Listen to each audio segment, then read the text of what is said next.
Utata kuhusu kifo cha mwanablogu Albert Ojwang umechukua mkondo tofauti, huku Wakenya, wanaharakati wa kijamii na wanafunzi wa vyuo vikuu wakiitaka serikali kuweka wazi kitendawili cha mauaji ya Ojwang.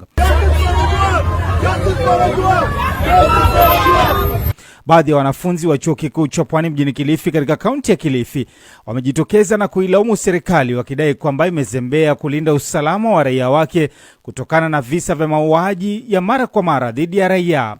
Wakiongozwa na Vincent Obondo, wanafunzi hao wamewalaumu viongozi wa kisiasa nchini ambao wameonekana kunyamazia kisa hicho cha mauaji ya Ojwang, wakimtaka naibu inspekta jenerali wa polisi nchini Eliud Langat kujiuzulu. Comrades power.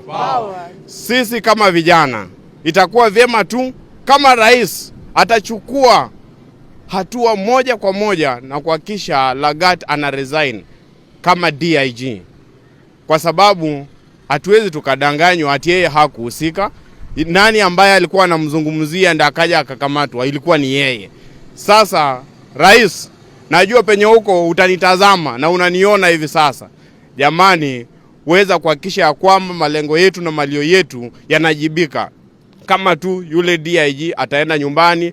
Nimehuzunika sana kwa kifo cha mmoja wetu, mwenda zake Albert. Sasa tunauliza hii serikali, ni nini ambayo vijana waliweza kukufanyia ile ambayo inafanya wachukie hivi? Kwa viongozi wetu, kwa nini mmenyamaza sana? Hamjajitokeza waziwazi na kuuliza serikali kwa nini wanafanya hili jambo. Tukiangalia wakati ambapo kiongozi ameuawa, huwa mnajitokeza sana. Kwa kila screen mko pale, kila TV station mko pale, mnalia. Lakini wakati kijana ameuawa, mmenyamaza. Wanafunzi hao wanadai kwamba lalama zote zinaelekezwa kwa naibu inspekta jenerali wa polisi na anapaswa kuwajibishwa, wakidai kwamba hakuna uhuru wa kujieleza nchini na serikali imekuwa ikiendekeza udikteta na kunyamazisha wakosoaji wake. Nasimama hapa nikiwa na wasiwasi sana, sababu sijui nitakujiwa lini, but we are fearless, we will soldier on, we are relentless and we are going to fight for our rights. Na ikifika 2027 tumeambia kila mtu kuwa unakuja kwa polling station with two things.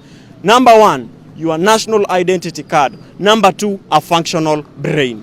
Na kwa viongozi wetu, sijui mbona mnakasirika tukiandika mitandaoni. Nyinyi ndio mlitupeleka shule mkatufunza katiba yetu ya Kenya. Nyinyi ndio mlitufunza matusi hadharani. Hivi mbona mnakasirika tukitumia constitution mlitufunza na ile matusi ambayo mlitufunza nyinyi mkizungumza? Hapo tumefikia. Tunaomba kwa leo, tunaomba na itakuwa mara ya mwisho, kama mtazidi kuwa vijana, sisi tutajichukua na tutakuwa polisi wa Kenya na nyinyi mtakuwa raia na tutawalinda.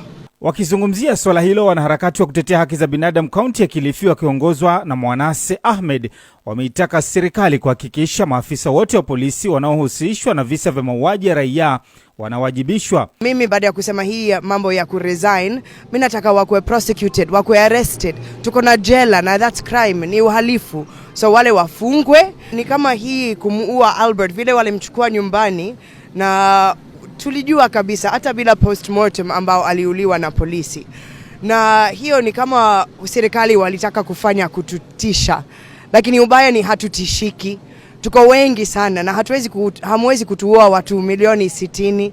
Awali, inspekta jenerali mkuu wa polisi nchini Douglas Kanja alisema tayari afisa mkuu wa polisi anayesimamia kituo cha polisi cha Central jijini Nairobi na maafisa wa polisi waliokuwa zamu wakati Ojwang alipokamatwa wamesimamishwa kazi, huku uchunguzi kuhusu mauaji hayo yakiendelea. To ensure a thorough, impartial and expeditious investigations by the Independent Policing Oversight Authority, I ordered the interdiction of the following officers with immediate effects. Number one is the officer commanding the station, that is the Central Police Station OCS, the duty officer who was on duty during the night in question, the cell sentry on duty at the time, all officers who were on duty at the report office that night, and any other officer found to have been on duty or otherwise involved during the incident. Tukio hilo limezidi kuchangia huzuni zaidi kwa babake Ojwang ambaye aliwahi kuhudumu katika timbo hizi za mawe katika eneo la Bofa, ambapo alikuwa akijipatia riziki na karo ya mwanawe kukamilisha masomo yake katika chuo kikuu cha Pwani. Swali ni je, kitendawili hiki kitateguliwa na haki kupatikana?